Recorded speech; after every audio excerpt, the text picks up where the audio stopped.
Welcome to Telangana movement classes. ఈరోజు మనం భూదాన్ ఉద్యమం గురించి సర్వోదయ ఉద్యమంలో భాగంగా వినోబా భావే హైదరాబాద్కు దగ్గర ఉన్న శివరాంపల్లికి వచ్చాడు. అక్కడ నుంచి యాదాద్రి జిల్లాలోని పోచంపల్లికి పాదయాత్ర చేశాడు. గ్రామంలో చెరువు దగ్గర జువ్వి చెట్టు కింద ప్రార్థనా సమావేశాన్ని నిర్వహించాడు. ఆ సమావేశంలో షెడ్యూల్డ్ కులాలకు చెందిన 40 కుటుంబాలు తమకు భూమిని ఇప్పించమని కోరారు. ఆ సమావేశంలో తన తండ్రి జ్ఞాపకార్థం వెదిరే రామచంద్రారెడ్డి 250 ఎకరాలు దానంగా ఇచ్చాడు.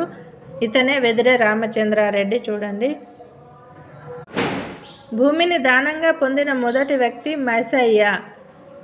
ఈ ఘటనతో స్ఫూర్తి పొందిన వినోబా భావే భూదాన్ ఉద్యమాన్ని చేపట్టాడు. ఆ తర్వాత దీనిని గ్రామదాన ఉద్యమంగా మార్చాడు.